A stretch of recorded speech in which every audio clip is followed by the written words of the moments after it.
Des ailes au talent.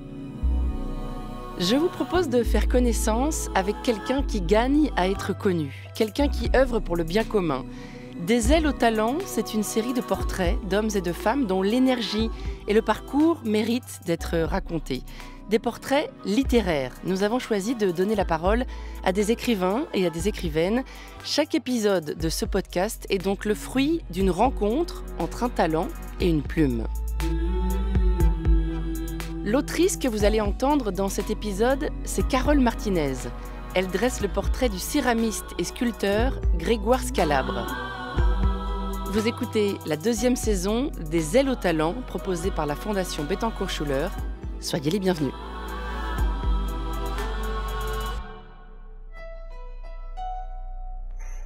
Grégoire Scalabre, le céramiste, centre la balle de terre grise sur la girelle de son tour. Il l'humidifie et la masse informe tourne entre ses mains. Le titan Prométhée aurait créé les hommes à partir d'eau et de terre. Grégoire Scalabre peut tourner 12 heures d'affilée sans même y penser. D'après la Genèse, Yahvé Dieu a modelé l'homme avec la glaise du sol. Son nom Adam est lié au mot Adama, désignant la terre en hébreu. Grégoire Scalabre abandonne ses mains qui montent la terre. Il écoute de la musique dans son casque et la forme jaillit, au sommet de la motte, sous ses doigts mouillés. Dans la plupart des civilisations, on retrouve ce thème. Le premier homme a été modelé par un dieu dans la boue, la glaise, l'argile ou la poussière. Les pièces semblent venir d'elles-mêmes. Cela paraît facile de dompter l'informe. Le petit doigt de la main droite du céramiste remonte lentement le long de la paroi du vase miniature qui se dessine, tandis que le pouce et l'index de sa main gauche la pincent délicatement. Rien ne danse. Selon les croyances, le corps de nos lointains aïeux est soit de terre crue, soit de terre cuite, soit une enveloppe, soit une prison pour le souffle qui l'habite. Les premiers hommes ont pu l'observer. Le cadavre redevient terre. La poussière retourne à la poussière. Ce corps de boue nous rappelle notre condition de mortel. Est-ce cette puissance des textes et des mythes premiers qui m'émeut alors que j'observe les mains de Grégoire Scalabre et que je vois cette minuscule amphore se former sous ses doigts? L'humanité a modelé ses premières divinités dans l'argile. De l'homme ou du démiurge, qui a façonné l'autre? La maîtrise de la terre comme matériau nous plonge aux racines de l'humanité. Elle l'a utilisée pour réaliser ses idoles, ses abris, et les contenants d'argile qui lui ont permis de transporter, de conserver, de cuire ses aliments. Chacun des doigts de l'artiste joue sa partition. L'index glisse à l'intérieur de la pièce et pousse légèrement sur la paroi pour augmenter le galbe du vase. Puis, grâce à une fine aiguille d'acier, l'objet créé est séparé de la motte de terre, sa matrice. Le vase est là. Il a surgi. Le céramiste le pose sur une planche, à côté de ses frères, avant de se lancer dans une nouvelle pièce. Potier et céramiste, qu'ils soient artisans, artistes ou chamans, ont joué un rôle essentiel en développant et en transmettant leur technique au fil des siècles. Est-ce cette familiarité profonde, ce souvenir hérité, ou tout simplement la beauté du geste de Grégoire Scalabre qui me touche quand une nouvelle amphore émerge au sommet de la motte de terre du plateau de son tour? Des petites amphores comme celle-ci, délicat objet chargé de toute l'histoire humaine. Il lui arrive d'en façonner 700 par jour. Et il lui en a fallu 70 000 pour réaliser l'œuvre monumentale qui m'a conduite dans son atelier aujourd'hui. L'ultime métamorphose de Thétis. Une demi-tonne de porcelaine comme en apesanteur. C'est cette œuvre qui m'a donné envie de rencontrer l'homme.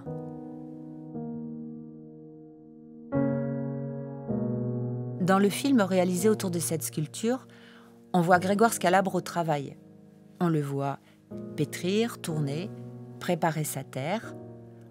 On le voit l'œil dans son four, on le voit dessiner et assembler les pièces. On le voit plonger ses minuscules amphores dans un bain d'émail en les tenant avec une pince.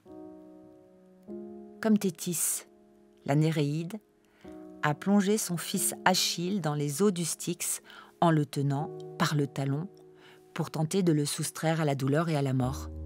Mais restait le talon. Il y a chez Grégoire Scalabre une puissance poétique associée à la plus folle maîtrise, un abandon de soi à la matière et un contrôle absolu de cette même matière. Comment parvenir à conserver la puissance du jaillissement créatif en maîtrisant le moindre détail d'une œuvre ? Grégoire Scalabre répond à mes questions dans cet atelier parisien où il forme des céramistes. Il me parle d'une voix douce et pourtant énergique, me montre ses petits carnets de croquis. Ses mains sont calmes et belles, des mains simples, soignées, plutôt fines. Des mains intactes, pas du tout abîmées par la terre et l'eau où elles passent pourtant une grande partie de leur temps. Il me parle et je songe en l'écoutant à son va-et-vient entre la miniature et le monumental, entre l'accumulation et l'épure, le contemporain et l'antique. C'est de cet incessant va-et-vient que Grégoire Scalabre paraît se nourrir. Va-et-vient entre Paris et Dieu-le-Fit dans la Drôme, va-et-vient entre l'artiste et l'artisan, entre le silence et le flot de paroles, entre le créateur solitaire et le formateur prompt au partage. Va-et-vient entre le mouvement du tour et l'immobilité de l'homme assis. Le céramiste me parle, volubile, et j'adore l'écouter. Il sait raconter son histoire, il aime ça, les histoires et les émotions. Grégoire Scalabre plongeait-il déjà ses mains dans la terre mouillée quand enfant il vivait dans son village de Haute-Provence et que son entourage s'interrogeait « Mais que pourra-t-on faire de ce petit-là, si plein d'énergie, mais incapable de se concentrer, de se repérer dans l'espace, de lire ou d'écrire ?» Le céramiste se revoit à Banon, dans la lumière, sous ce ciel bleu, un bleu froid et très clair, dans les parfums et les bruits du jardin de son enfance. C'est ce lieu qu'il sort de sa besace parfois quand le besoin s'en fait sentir. Ce paysage intérieur, les sensations qui lui sont associées. Et les mots de son père, alors musicien. Posant un pichet sur la table et lui demandant ce que c'est. « Un pichet ?» répond l'enfant. « Mais encore, regarde-le comme si c'était pour la première fois. Comment est le bec ? Et lance. Est-ce que tu as l'impression qu'il est lourd ? Lis ses formes. » Son père l'a initié à cette culture de l'objet. Regarde, observe le choix du matériau, les proportions, la lumière et l'émotion que la chose véhicule, toute chose qu'elle est. Regarde, cette tasse est sincère, elle n'est ni insipide ni bavarde, tu vois ? Derrière l'objet, il y a un geste, le geste de son créateur. L'ergonomie du geste, Grégoire, l'ergonomie du geste.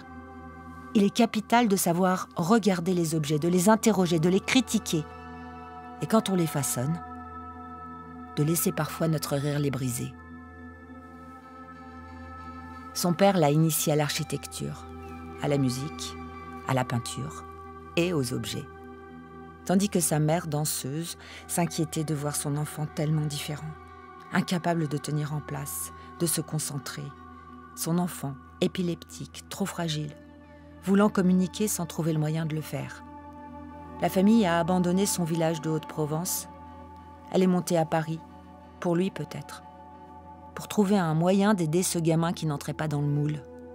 Ses parents se sont rapprochés d'institutions. Un diagnostic a été posé, dyspraxie, dyslexie, Grégoire était dys-tout. On a parlé d'autisme aussi. Le petit inclassable a été envoyé de 10 à 15 ans dans une pension en Normandie.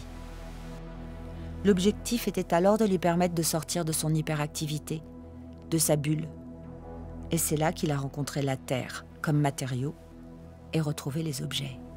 C'est là qu'il les a associés pour se construire son chemin, grâce à l'atelier de céramique animé par Roland Smith, un Anglais aux chaussures impeccables, aux boutons de manchette dorés et à la parole crue comme sa terre.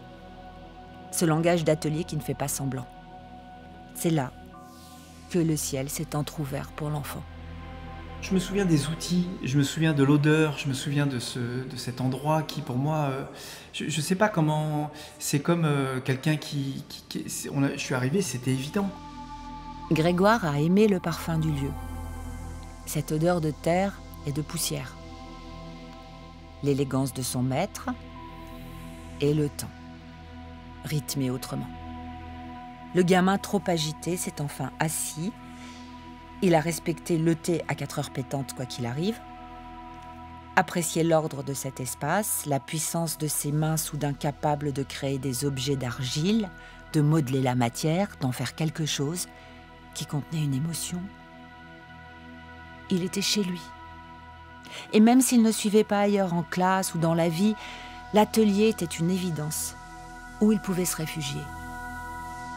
L'atelier, où le temps passait autrement pour ce gamin, vite jeune homme, et désormais capable de laisser filer les jours dans le mouvement du tour, de se tenir immobile, la terre entre les mains, de la sentir tourner sous ses doigts des heures durant sans se lasser, de laisser son imaginaire, son esprit, son énergie s'engouffrer dans ce mouvement circulaire, dans cette caresse qui crée une forme. C'est comme un essaim d'abeille qui polymorphe, qui prend toutes les formes et qui rentre à un moment dans des choses... Moi, mon énergie, c'est ça, quoi. C'est un truc qui est là, je peux pas l'éteindre. Je peux juste le diriger et le canaliser. Très vite, Grégoire a dit à son père « C'est ça que je veux être plus tard. Céramiste. »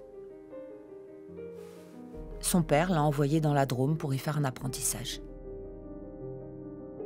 Il y passera son CAP et fera une deuxième formation supérieure chez celui qu'il considère comme son autre père en céramique. Christian Coissieux lui a offert sa technique et la légitimité dont il avait besoin. Même si Grégoire rêvait déjà des pièces plus radicales et plus modernes que celles de son maître, il lui avouait une admiration sans bornes. L'homme qu'il est aujourd'hui est fait de ces rencontres, de ces êtres qui l'ont formé et autorisé. C'est ce qui l'a poussé à former des centaines de céramistes à son tour, à tenter durant des années de rendre ce qui lui avait été donné. Grégoire Scalabre n'aime pas les fioritures. Seulement la sensation, l'élégance de la ligne, de la courbe. Le tour n'est pas une limite, c'est une inspiration. La circonvolution, le cercle, le vortex. La Terre tourne et il tourne la Terre. Il a tellement aimé, enfant, s'asseoir face à ce mouvement circulaire, trouver sa place enfin, qu'il parvient, après toutes ces années, à éprouver ce même plaisir du début, intact. J'ai une relation très particulière avec le geste, puisque je pars du principe que si on veut oublier complètement les gestes, et en fait, l'intermédiaire pour la création, c'est la mécanique, c'est ou les outils, ou les mains, etc.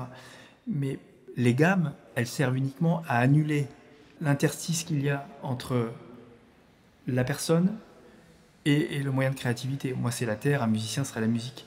Mais pour annuler et que ça soit le fil conducteur, il faut les gammes, pour qu'elles soient au service, qu'elles disparaissent, en fait, que la technique, on la voit même plus tellement, c'est voilà. Moi, quand je tourne, par exemple, je tourne complètement n'importe comment. Je suis pas du tout dans les gestes que j'apprends aux élèves. L'art était là, depuis toujours, comme accroché à la terre, à l'émotion, à ses dessins. Mais l'art lui a longtemps semblé inaccessible. Il a eu du mal à s'autoriser à sortir de l'utilitaire, de la tasse, de la théière et du pichet, à s'accorder 1 heure par jour pour oser un travail artistique. Mais cette heure-là lui a vite semblé ridicule. Il s'en est donc offert 2, qu'il a dévorées. Alors, il a consacré 1 journée par semaine à ses œuvres, puis 1 semaine par mois, puis tout son temps. Le travail de la répétition, des variations, de l'accumulation n'est pas venu par hasard. Il canalise quelque chose en lui. Ses émotions, dit-il. C'est un mandala un petit peu, ouais. Voilà, avec ce rite, ce truc initiatique. Et on est dans un état second, et dans cet état second, moi par exemple, quand je tourne des milliers de pièces, quand je travaille sur ces pièces-là, parce que je ne travaille pas que le travail d'accumulation, là c'est ce qui est visible en ce moment, quand je suis en automatique, que je débite des pièces comme ça, je prends une certaine distance. Si je suis très concentré sur tout ce que je fais, je deviens cinglé. Donc au contraire, je me détache, les pièces viennent d'elles-mêmes et elles sont appliquées, elles sont là, mais je suis déjà sur un autre travail à côté, quoi. Et en revanche, quand je suis assis sur le tour et que je travaille pour ces pièces-là, j'ai en amont, très calmement, fait un dessin du nombre de pièces qu'il me faut, de la forme, de l'idée. Grégoire Scalabre aime l'idée de l'artiste artisan ou de l'artisan artiste. Il veut décloisonner et faire de ses œuvres, et de l'ultime métamorphose de Tétis en particulier, un hommage à l'artisan tourneur.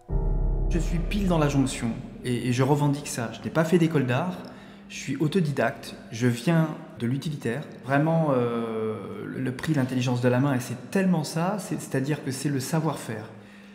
Alors, sans heurter la vision artisanat, moi ce qui m'intéresse, d'avoir le côté technique de l'artisanat, mais de le transposer sur quelque chose de très contemporain, sculptural, ou en tout cas d'aborder des pièces monumentales, mais avec un savoir-faire artisanal. Moi je me situe, c'est une espèce de no man's land entre les deux.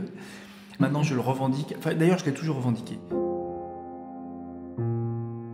Je revois la fragilité des minuscules vases de porcelaine émaillés et posés les uns contre les autres, associant tant de nuances de verre, une mousse minérale, un travail qui tient du pointillisme. Ces jarres, objets fonctionnels, Grégoire Scalabre en modifie l'échelle. Que pourraient renfermer ces contenants minuscules? Une goutte? Une histoire. Celle de Tétis, cette Néréide retournée au fond de l'océan après la mort de son fils Achille.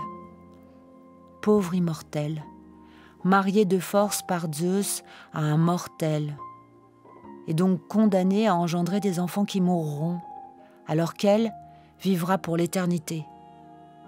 Tétis se métamorphose sans cesse pour échapper à Pelée, cet homme qu'on lui a choisi, tandis qu'elle devient lion, serpent, feu, il l'enlace jusqu'à l'épuisement. Alors Tétis se soumet à son époux, enfante et tue ses nourrissons un par un, en les plongeant dans un feu d'éternité pour tenter de les soustraire à la mort. Cette immortelle, condamnée à voir ses enfants vieillir et mourir, me touche. Seul Achille en réchappe. Elle s'est contentée de le tremper dans le Styx pour le rendre invulnérable. Mais restait le talon. Ce talon qui fait la force de l'histoire. Tétis se métamorphose une dernière fois et la jarre, objet d'artisan, se multiplie en foule et devient objet d'art, formant un autre contenant gigantesque qui semble aspirer l'univers dans sa matrice. La recherche de Grégoire est sur le point de basculer vers le végétal et ses prochaines œuvres le conduiront au Japon. Il n'a pas fini de raconter. Il aimerait pétrifier des racines de terre, les plonger dans l'eau et offrir de la porcelaine à la mousse après avoir travaillé une mousse de porcelaine. Un retour de la terre travaillée par le céramiste à la terre. C'est ça qui est intéressant, c'est de pouvoir imaginer ces sculptures, qu'elles se drapent, que ce soit une terre d'asile pour la végétation, et de pouvoir imaginer ça. Et peut-être d'aller plus loin, mais là je ne sais pas si c'est possible. Je travaille sur des ronces, donc c'est des ronces en porcelaine, qui sont tournées également, ou en briques rouges, c'est une terre très très rouge. Elles sont cuites, mais elles ne sont pas complètement vitrifiées, donc elles restent poreuses. Et d'imaginer des sculptures comme des immenses cascades, un panneau entremêlé, un petit peu comme la Belle au bois dormant, les ronces traits comme ça, voilà. Et il y a constamment l'eau qui vient dessus, donc elles sont constamment saturées d'eau, et après on a l'arrivée du lichen, de la mousse, etc. Mais toute l'œuvre est émaillée des angoisses, des échecs, des traversées de son créateur.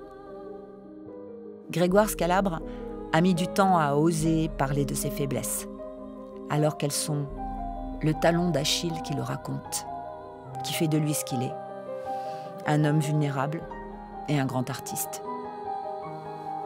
Et la terre tourne entre les mains de Grégoire.